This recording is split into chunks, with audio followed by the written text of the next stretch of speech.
of where innovation, money, and power collide in Silicon Valley and beyond.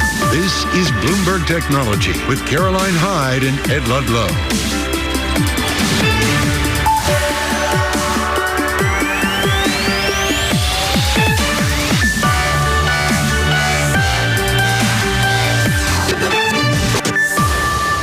Live from New York, this is Bloomberg Technology. Coming up, we sit down with the CEOs of AMD, T-Mobile and Pinterest as tech earnings hit full send. Wow, plus Microsoft Azure growth tests investors' patience as AI spend ramps. And the US sparing ASML and Tokyo Electron from chip curbs. We bring you the details. What a morning I woke up to this morning. This is what the earnings that have gone before last night looked like in terms of the share reaction. Many different stories, a lot of it centered around AI. Microsoft down 1.3%. Off session lows, the story, slower than expected Azure growth, an 8% contribution from artificial intelligence. But investors look at the CapEx and go, we don't see the growth or the money coming out the other side of that equation. AMD, a different story. They actually boosted modestly the guidance for the outlook for the MI300 AI accelerator family sales for this year. And as you guys know, we're going to be speaking to Lisa Su really soon. So many important questions. Lastly, Intel up more than 1%. Bloomberg is reporting, citing sources, that they are going to cut thousands of jobs to respond to the lagging earnings and get focused back on getting that foundry or fab business off the ground. Here's another one that I'm really interested in. T-Mobile really coming in strong. The stock has kind of bounced around this morning on T-Mobile, but is now up around 3 to 4%. And the story's so interesting. It's those monthly subscribers that are coming in well. I looked at the industry, and I think the industry as a whole has done really well on that front. Delighted to bring in the president and CEO of T-Mobile, Mike Sievert, who joins me on set in New York City. Good morning. It's great to be here. Thanks for having me. Really interesting, that number, the subscriber number, because I look at your peers and competition who also seem to be doing well. So it raises the question, where are your gains coming from? From them, or is there just like this new generation of customer that's appeared? Well, we're seeing nice organic growth in the industry, so everybody did pretty well. Both of my principal competitors, I think, had net gains that were a little better than expected, but T-Mobile took the prize. I mean, this was the biggest Q2 for postpaid net phone additions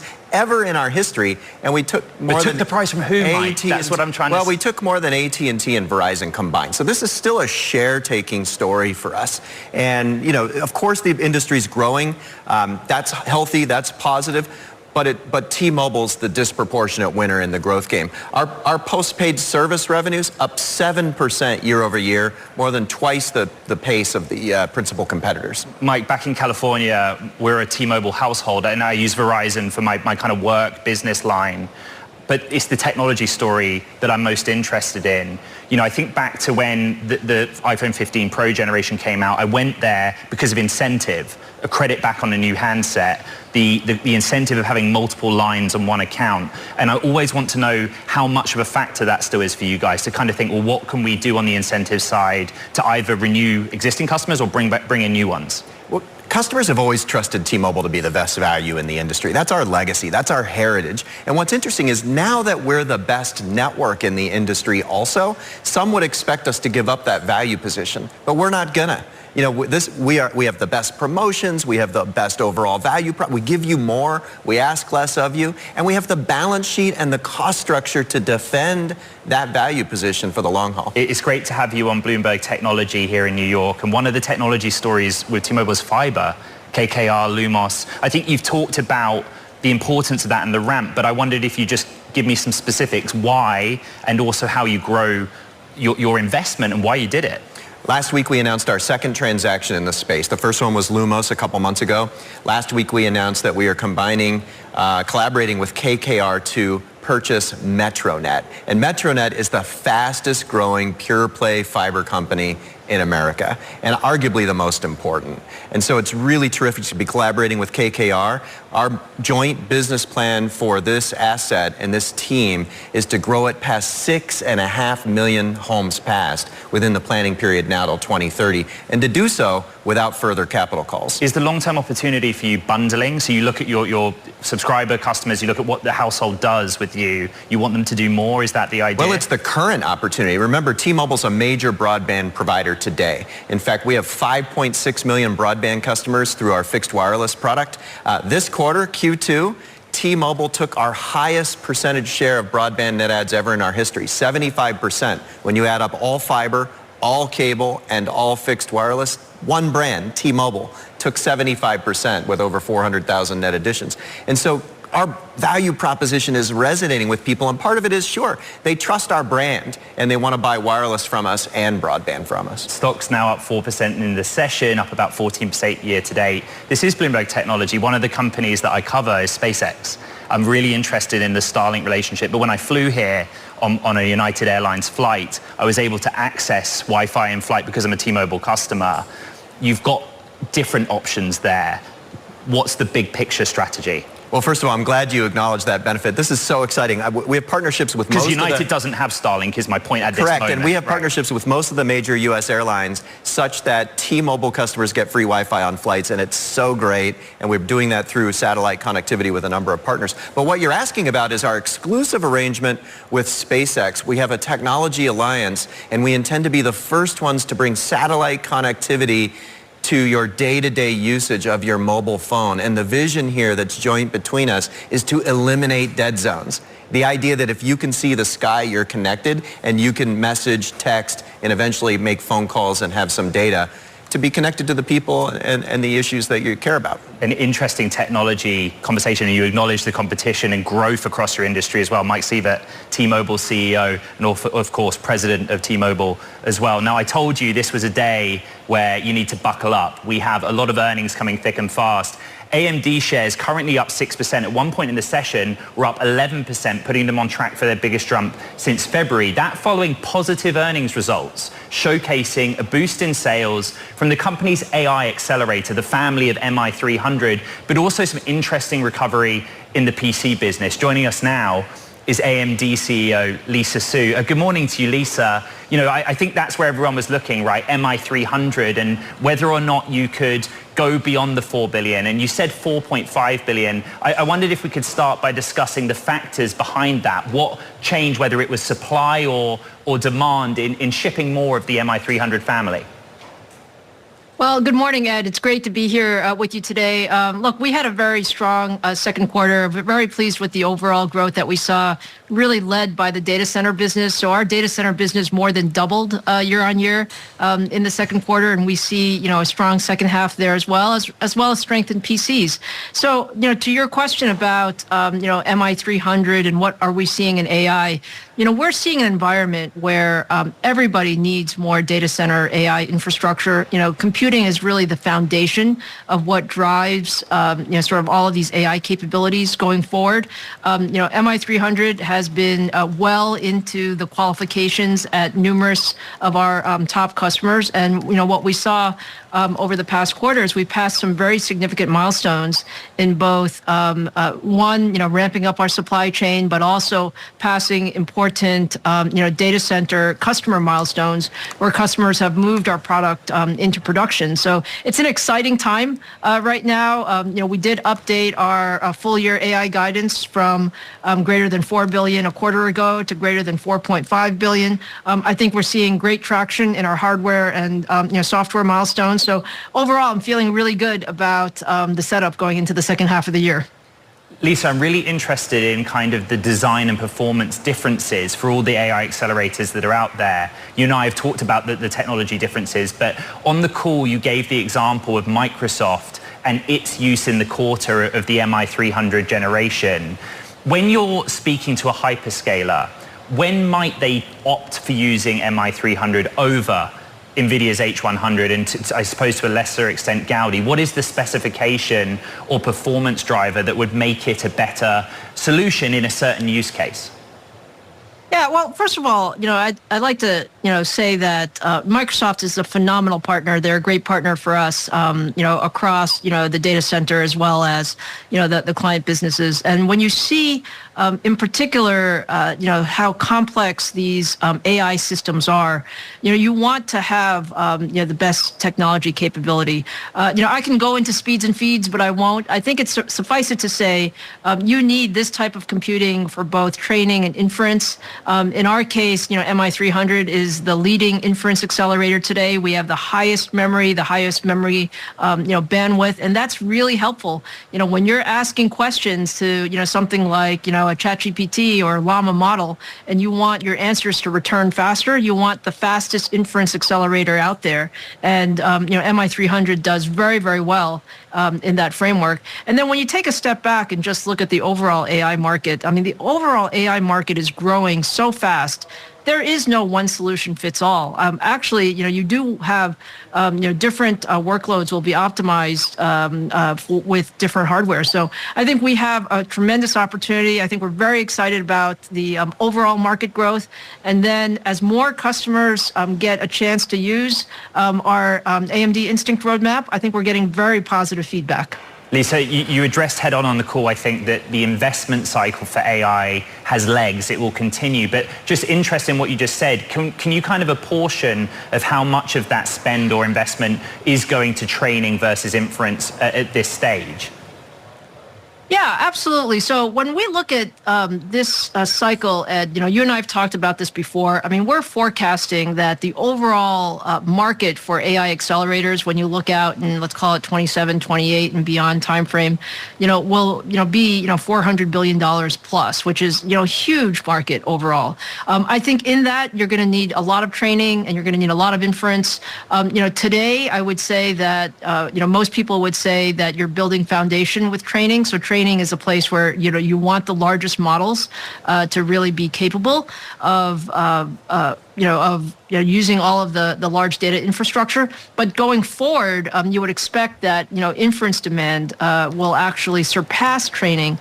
Most people believe that, and I think we'll see how this plays out over the next couple of years. But you're going to need technology for both training and inference. And at the end of the day, you're also going to have a very diverse set of models and a very diverse set of needs. So you have the largest foundational models out there, but then you also have, many enterprises are training on their own data, and they'll use, sort of a different type of infrastructure for that. Lisa, what's actually being done to address the supply constraints such as they are that impact your abilities with MI300?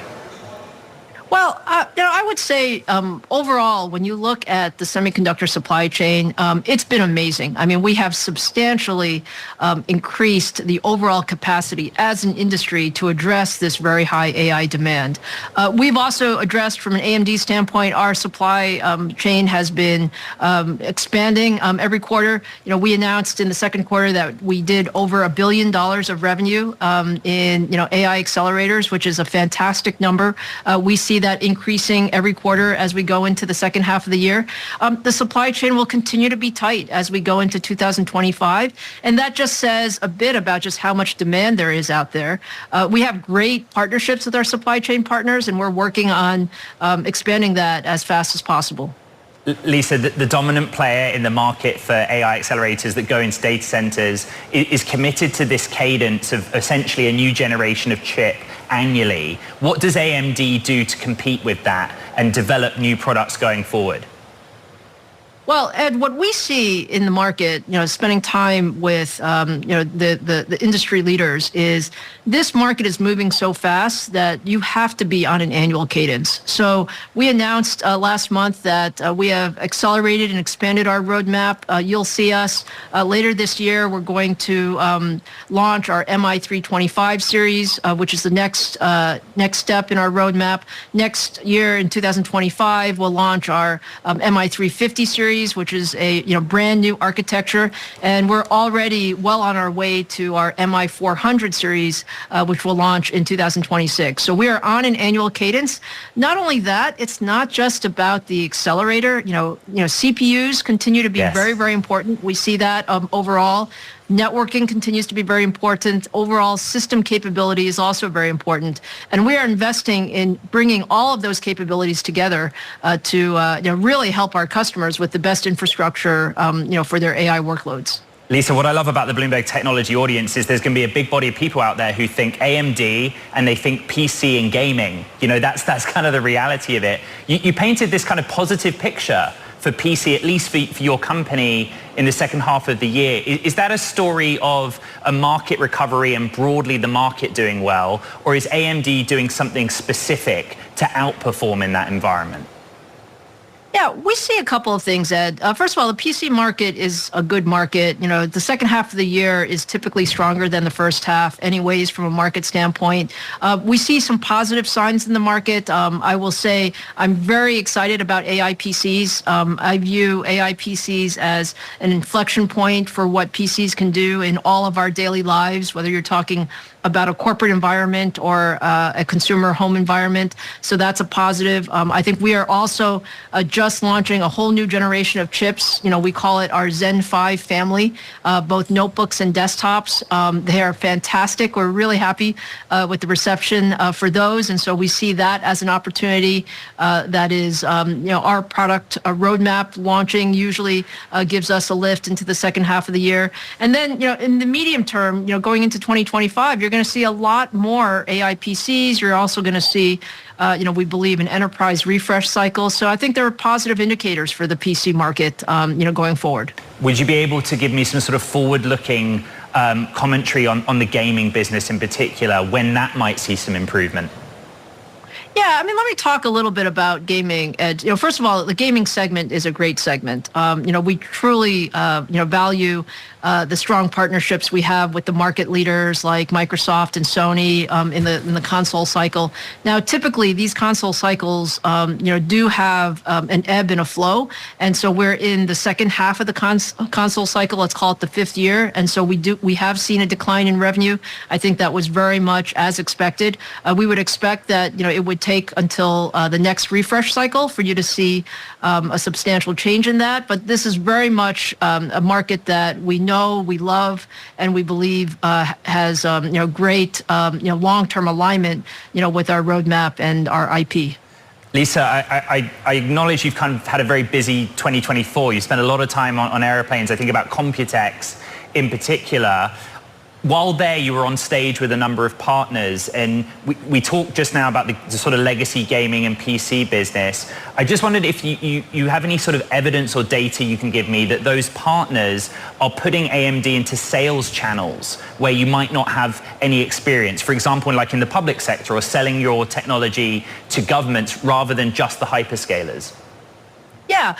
Look, that's a great question. First of all, we love our partnerships, Ed. I think partnerships are, what makes this industry truly special, right? Every company has their secret sauce, their great product, but when you put it together and really bring the best of, the industry together is when you get the great payoff. When you look at our business, first of all, let me talk a little bit about our, enterprise server business. Super pleased to see the progress that we're making there. When you think about, the server CPU market, let's call it, outside of AI, there's a whole set of workloads that need the best, general purpose computing. That's what we have with our, fourth generation EPYC, and we just launched our fifth generation, EPYC, or previewed our fifth generation EPYC as well. Very, very important, foundation for, these enterprise data centers. We made substantial progress here in the first half of the year. I would say 1/3 of our new design wins are actually from customers that have never used AMD before. So that's exactly what you said is, as we introduce AMD more to the broader enterprise, customers, yes, we're seeing great traction, primarily because we have, the best performance per dollar and the best performance per watt, out there. So we do see a tremendous opportunity in the enterprise market, both on the traditional compute side, as well as AI, as well as AI PCs. So all of those are great opportunities. Great. Lisa, I know you've got to go to your next meeting. So very quickly, what's the talent story for AMD in getting the best people? We are very, very happy with the talent story. I mean, we have a tremendous, engineering team. They're doing great things on hardware and software. And we just announced our intent to acquire a fantastic AI company, Silo AI, that's based in Europe, that is also, adds great talent to the company. So this is a war for talent, and I would say we're very happy with, the great engineering capabilities that we have to move the roadmap forward. AMD CEO Lisa Su, it's great to have you here back on Bloomberg Technology. Thank you. Okay, let's get back quickly and check in on Microsoft. This is what shares look like.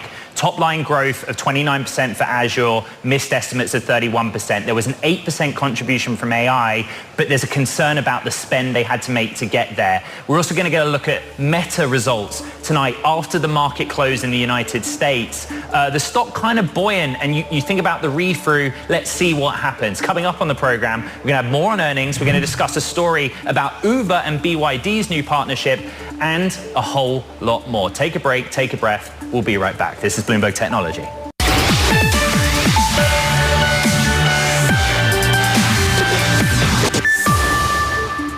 Uber and China's BYD are teaming up to bring 100,000 electric vehicles to the ride-hailing app, starting off in Europe and Latin America before expanding elsewhere, not the United States. Joining us is Bloomberg Intelligence analyst Mandeep Singh. I find this fascinating. The idea in the first instance is EV availability to gig economy drivers on the platform. What did you make of it? Yeah, I mean, look, Uber has so far done a great job of establishing a network outside the U.S. and obviously they don't have access to the China market. So these are the pockets where it has the number one position. And, you know, moving to the EV side makes a ton of sense. So clearly Tesla isn't partnering with them. I mean, we know Tesla wants to go to robotaxis through their own app. They're not looking to use one of these ride-sharing guys. And I think it makes sense for Uber to collaborate with all these OEMs, whether it's BYD or Kia or anyone else. Well, just real quick, collaborate, no financial terms between the two companies disclosed. I found the autonomous paragraph very important. You know, BYD's future autonomous capabilities on the Uber platform. You know about my reporting on robotaxi with Tesla. That seems like a response, right? This is acknowledging the market state of affairs. It is, but I mean, look, all these companies are behind Tesla and Waymo when it comes to developing the software capabilities for autonomous driving. So I would still say Uber doesn't have the platform to have, you know, robotaxis because all these companies just aren't there when it comes to the software development. Mandeep, let's talk about Microsoft. I think we know the Microsoft story, right? Slower than hoped for growth on Azure cloud services in AI and CapEx. There was something Amy Hood said on the call that I just saw straight away that I don't see being discussed, which is a 15-year time horizon to monetize the CapEx. That's a bit of a clue of how long this is going to take to be real, right? Yeah, and look, all these chips are changing. So with NVIDIA coming up with their latest architecture, they talked about shipping Blackwell. Imagine if you're a consumer of these AI services, you want access to the latest chips. And so that automatically drives a compression to, you know, your cloud workloads that are using the earlier version of the chip. So I think that's what we saw in the print, like, you know, there was some sort of substitution going on in terms of CPU to more GPUs and also the pricing compression from the latest version of the chips. I don't know who badged out of Bloomberg's world headquarters first last night, me or you, but we got another long day today, and I think Meta probably the focus. What's the Bloomberg Intelligence expectation for this quarter? I mean, you want to see top line growth in excess of 20%. And remember, the comps get tougher in the second half. So this is the last quarter. Because they had such a great year last year. Exactly, in the second half. Yes. And so clearly you want to see ad pricing continue to trend higher. Pinterest wasn't very convincing last night in terms of that ad pricing. And given Meta has the most GPU allocation, they're the biggest deployers of generative AI. That's the thing, just real quick. We know they're buying that volume of H100s. We know the CapEx commitment. So what is it they're going to have to do to tell the market, this is a success for us in AI? And they don't have a cloud revenue that's $5 billion run rate coming from AI. So it has to reflect in that ad pricing and ad revenue. And you want to see that momentum, the 20% plus growth rate. Mandeep Singh, senior analyst at Bloomberg Intelligence. It's so awesome to be here next to you in New York City.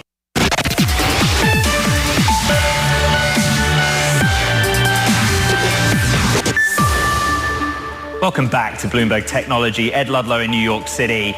This is what the names reporting after market close are currently doing. Chip stocks are buoyant. partly because of AMD's earnings, partly because Nvidia's a top pick at Morgan Stanley, and that stock is going off like a rocket this morning. But there are some other stories. You just got the lowdown on Meta from Bloomberg's Mandeep Singh. Basically, how does all the investment in AI infrastructure translate to advertising pricing? Because at the end of the day, they don't have a cloud business. They're still a social media platform with a lot of other stuff going off.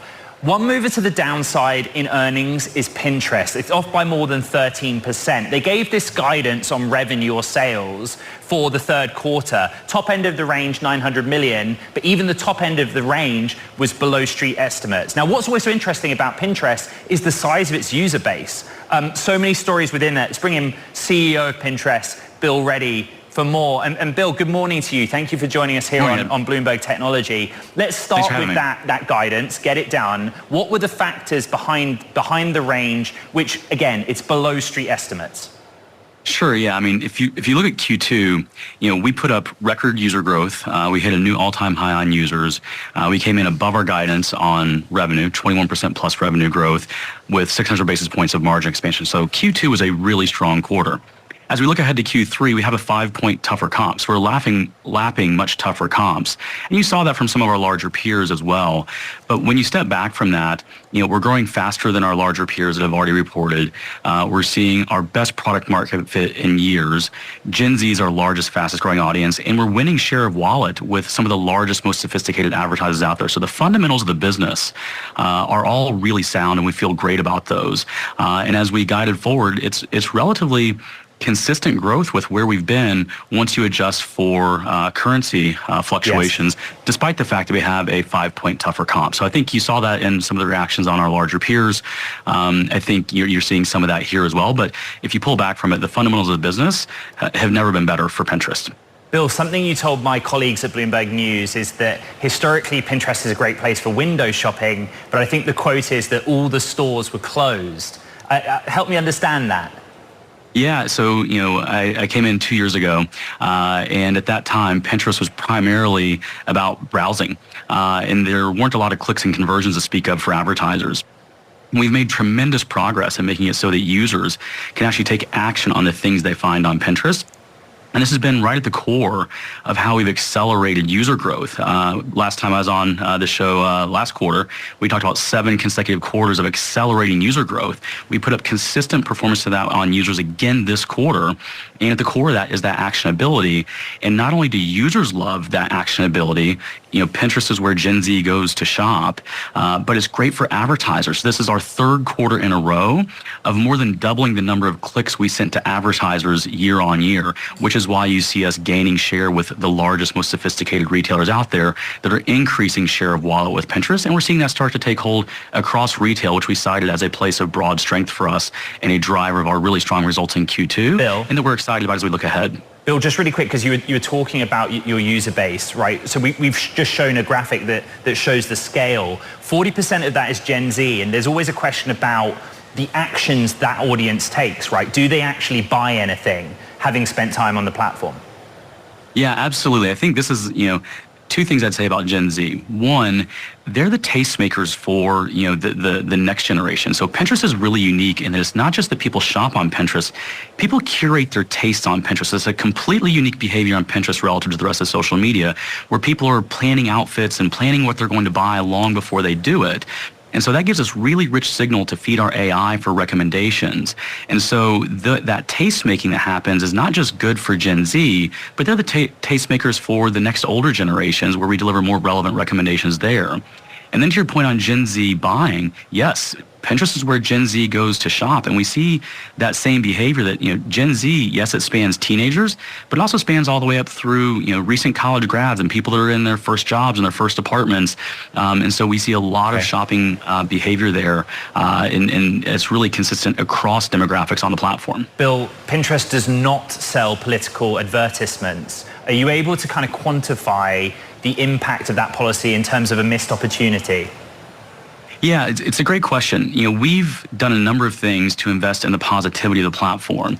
That if you look at them on a short-term optimization, like political ads, you can say, okay, there'll be a lot of money spent on political ads over the coming quarter. However, we don't take that money because we see that that's an investment in the long-term health of our platform. As we're winning with Gen Z, one of the top reasons Gen Z cites as why they come to Pinterest is they see it as an oasis away from the toxicity they experience elsewhere on social media. So as we've done things like making Pinterest private only for under 16, we've actually seen that come through and drive user growth and engagement for us. And we're seeing it cut through with advertisers too, where advertisers also want to be in a brand safe environment. Brands are built on positivity, and brands don't want to show up next to negative, polarizing content. And so, yes, there'll be a lot of money spent on political ads, but we're consciously choosing not to take those because we think that's in the long-term interest of our platform for both users and advertisers.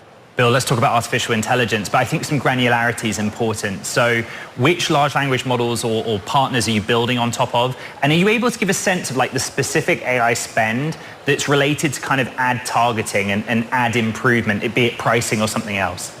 Yeah, this is, AI is a core competency for us. I've talked about on prior earnings calls where when you look at the fact that we're not only growing users at record levels, we're actually deepening engagement per user. A big part of that is on the increasing relevancy of our recommendations. And so I shared on a prior call that through large language models, we saw a 10 percentage point lift in the relevancy of our recommendations.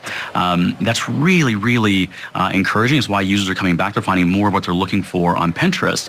But to your question on spend, we've also delivered really great margin expansion. This past quarter, even as we were investing in AI, we delivered 600 basis points of margin expansion. And you've seen that consistently over the last 2 years. And the reason for that is that we're delivering great user engagement from the AI, but it's user engagement that is highly monetizable. More than half the users on Pinterest are there to shop. So we're turning that AI investment into really great return through higher engagement, and then advertisers want to meet those users where they're shopping, and that's driving acceleration and ad spend for us. And so you've seen that in the results, but we're really finding that we can deliver great return on our AI investments, and we have really unique signal. I think this is one thing that is underappreciated across the industry.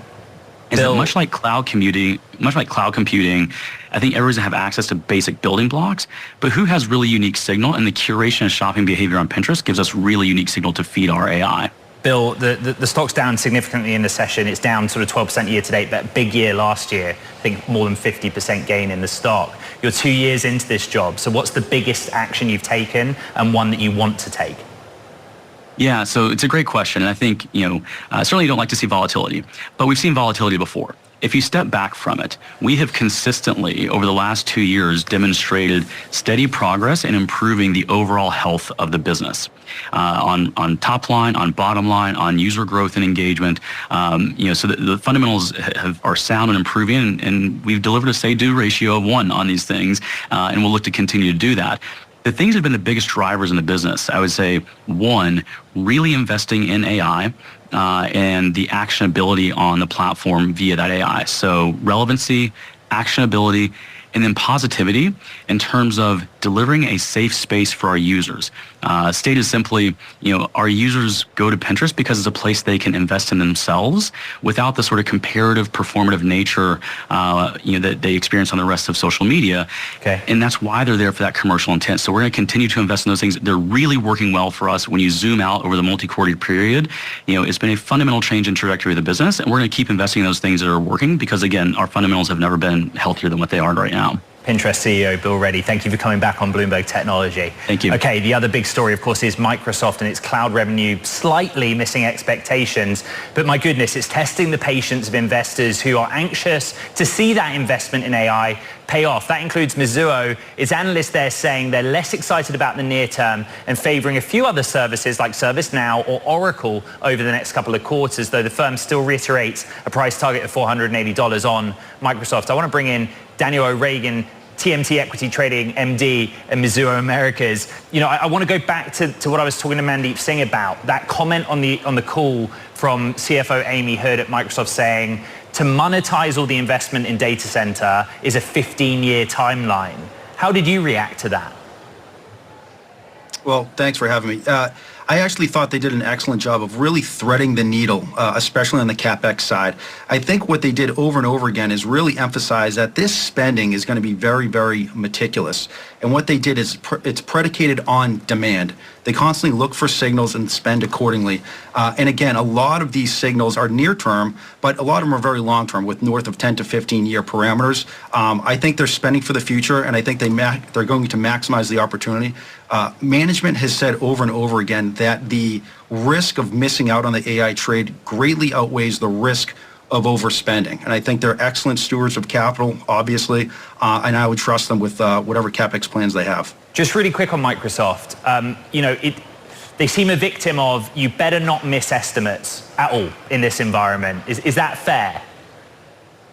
Yeah, it was definitely fair. So Azure grew 30% year over year, which is absolutely tremendous for most companies. But considering that Microsoft is probably the second most crowded long in all of tech outside of NVIDIA, it was priced to perfection even on this recent pullback. So again, it was at the low end of guidance. They put out 30 to 31. We heard that the buy side was closer to 31 to 32. Initially, the stock did sell off 8% as a knee-jerk reaction. But really, as the conference calls started to get underway, they really did an incredible job of explaining exactly where the weakness came from. Yeah, and they outlined two.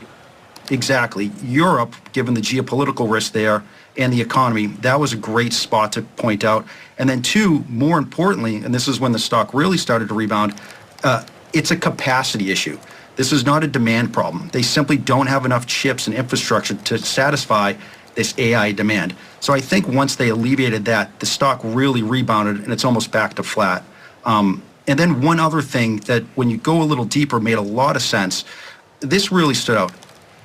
AI demand actually helped grow Azure by 8% this quarter. Last quarter was 7%. So you're actually seeing an acceleration in AI demand that's really starting to provide real ROI, which I don't think is going to stop anytime soon. Daniel Reagan, TMT Equity Trading Managing Director at Mizuho Americas. Great command of the numbers, really appreciate it. I think we have to go back to NVIDIA. Look at the performance of NVIDIA shares in the moment, considering AMD and considering Microsoft. This is a stock up almost 12%. The catalyst is that Morgan Stanley has raised NVIDIA back to being its top pick after what it sees as a sell-off, giving an attractive point of entry, but that's a really big jump. It impacts markets more broadly. And I think we should just keep an eye on that throughout the day. This is Bloomberg Technology.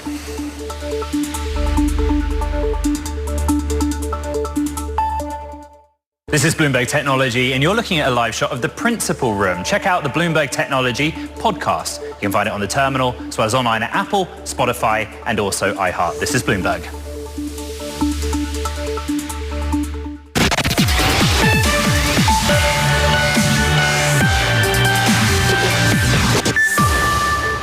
It's time for Talking Tech, and first up, Samsung ramps up its 5th-gen high-bandwidth memory chip production. The electronics giant says it's set to start mass-producing its latest chips this year and expects it to contribute 60% of HBM total sales. Plus, Intel plans to eliminate thousands of jobs. That's according to sources who say the chip maker is set to announce the job cuts as early as next week as it looks to reduce costs and fund an ambitious turnaround. And sources also tell Bloomberg the Biden administration is planning to exempt chip-making equipment makers from Japan and the Netherlands from upcoming export restrictions to China, adding that the plans are fluid and may change. And I want to get to that story with Bloomberg's Ian King, who's standing by in San Francisco. You look at some of the names that are impacted, Ian, ASML and Tokyo Electron. This is a significant piece of Bloomberg reporting. Yeah, I mean, there's a lot of reporting going on around this from us and from our rivals. It's an unclear situation right now. What we do know is there are more rules coming. There is going to be more pressure put on China via those rules. What has been in flux is how impactful that would be on some of the companies around the world, whether the Biden administration would go full in on trying to force the allies to follow suit, or whether, as we're seeing now from our reporting, they're going to get a pass on this, and perhaps those rules may not be quite as comprehensive and as effective as we had thought, or as Dutch or Japanese investors had perhaps feared. Let's talk about the Intel story. The reporting is that, according to our sources, it's a significant reduction in headcount. Intel's a company that has 110,000 staff approximately around the world. The point of difference is its fab or foundry business, right? That's kind of accounts for the size relative to peers. What do we know about this and why is it significant? Okay, so there are a couple of things at work here. Obviously, Intel has had significant erosion in its revenue base, based on losing market share and the fact that its products just haven't been as strong. What it's trying to do to turn itself around is to spend a lot of money on new fabs, new technology, new R&D to get back in the game, but also to expand its business. Something doesn't quite fit there, right? You have a need for resources and you have staff that are essentially in place to support a bigger business. So what we understand that's going on and maybe announced as early as tomorrow when they report earnings is that they're going to have to get rid of some of this staff to basically save money, to give them money to spend on these fight back efforts. Bloomberg's Ian King out of San Francisco. Thank you very much.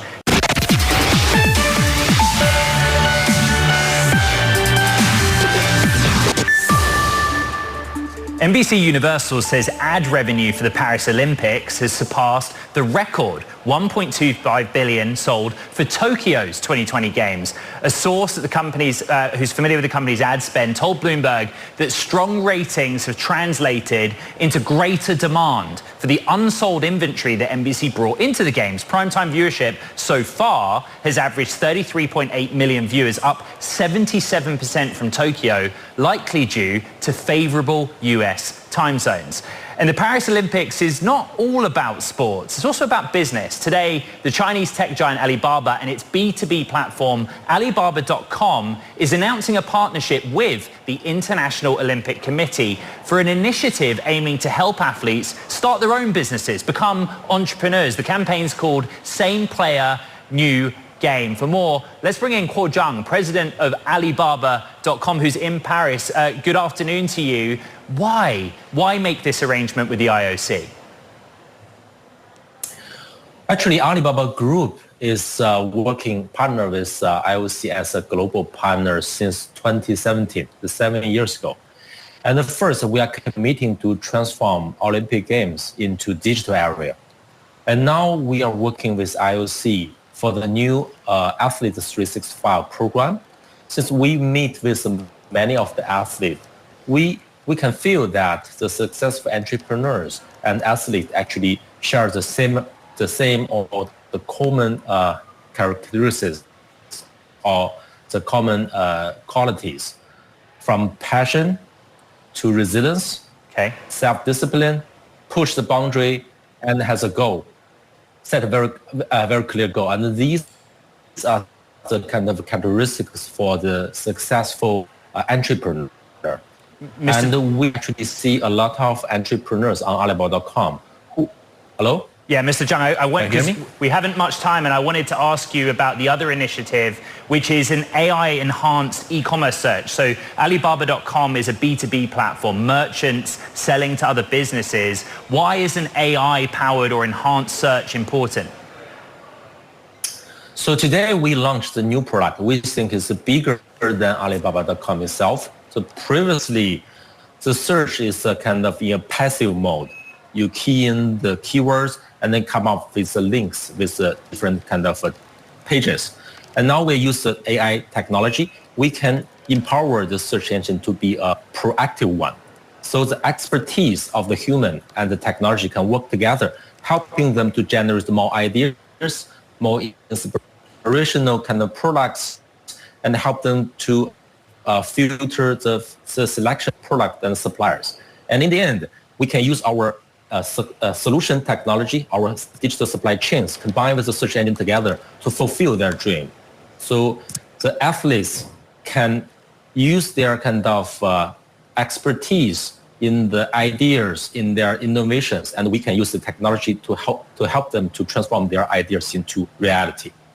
Kuo Zhang, president of Alibaba.com, joining us from Paris. Thank you so much for being on Bloomberg Technology. I've got to go back to NVIDIA. This is what the state of play is in the session, up 12%. The catalyst probably is Morgan Stanley's making it its top chip or AI pick once again, but there's probably read-through from AMD's earnings, right? AMD's AI accelerator, the MI300, they upgraded the kind of sales forecast, but it's a market where NVIDIA dominates. So maybe there's upside to that. Maybe the market's saying, okay, if AMD is so positive about the continued spending on AI infrastructure, NVIDIA gets some feel through as well. There's a lot of other things going on in the market, right? We're keeping an eye on Meta, which reports later today after the US market close. It is up 2.3%, buoyant ahead of the earnings. Why? Hard to know. Maybe there's some read-through from Meta. One investor I was speaking to was making the point, Meta trades at around 21 times forward earnings. Microsoft, by comparison, 31 times forward earnings. They're different beasts. Maybe Meta's something you look at slightly differently in this environment to some of the other mega caps that are an AI play. It has the infrastructure spend,